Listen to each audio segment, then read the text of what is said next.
these people started interacting on these message boards like 4chan, Encyclopedia Dramatica, and Something Awful, and then they started talking and forming their own little language and rules and taking stuff from movies like Fight Club and just other parts of culture and melding into their own and making their own little anonymous little society.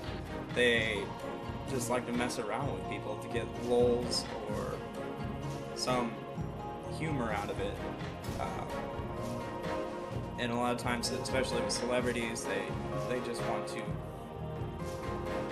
go against the grain, go against the pop glam culture that's sprouted out of television, movies, out of the internet, out of celebrity news, anything. And this is kind of the anti-pop movement. It's entertaining. There's a good deal of interesting content on there. I mean, it is just an image board, first and foremost, so wallpapers, car pictures, all sorts of stuff like that. Like on the automotive forum and stuff, so somebody's being an idiot. I mean, it's all anonymous, so it doesn't really matter, which makes it interesting. Eventually, they began to take action against these people who they thought were taking themselves too seriously. These actions ranged from a variety of attacks on Second Life, including sending large penises flying through the air, to someone who was being interviewed by CNET, to posting flashing images on a message board for people with epilepsy, and posting messages on Oprah's website. Of a known pedophile network.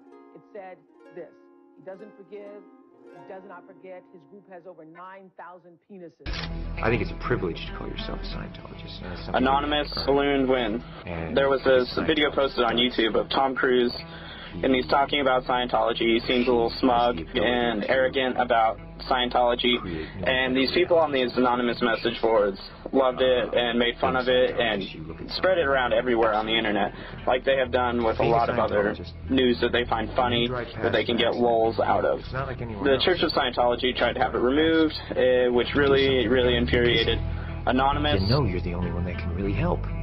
But that's what drives me, is that I know that we have an opportunity.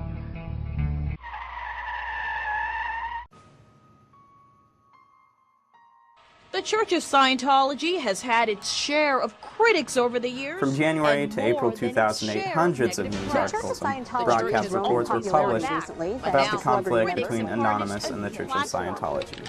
In the media, the portrayal of Anonymous varied greatly. On one spectrum, you had the Fox 11 report where they have the exploding van, and then you have the other side where there were people who actually interacted with the people that participated in Anonymous, and they usually got a different perspective out of it. They are hackers on steroids, treating the web like a real-life video game, sacking websites, invading MySpace accounts, disrupting innocent people's lives. And if you fight back, watch out. Fushman tracks down the hacker gangs in this Fox 11 investigation. Destroy. Anonymous has even threatened to bomb sports stadiums. I believe they're domestic terrorists.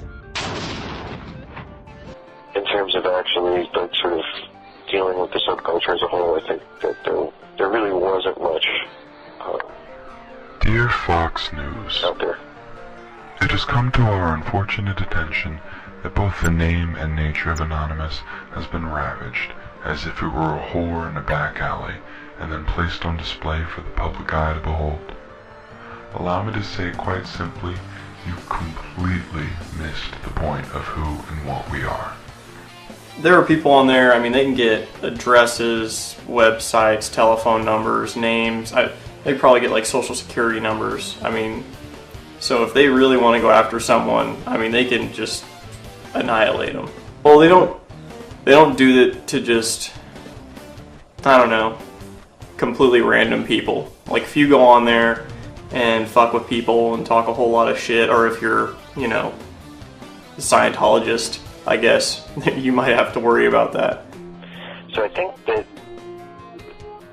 the reason that maybe people liked my story was not so much that I was so positive about Anonymous, but that I just did my best to portray them as they were without sort of moralizing, which a lot of people have done in the past, or cleaning them up for public consumption. I think that also just pisses people off.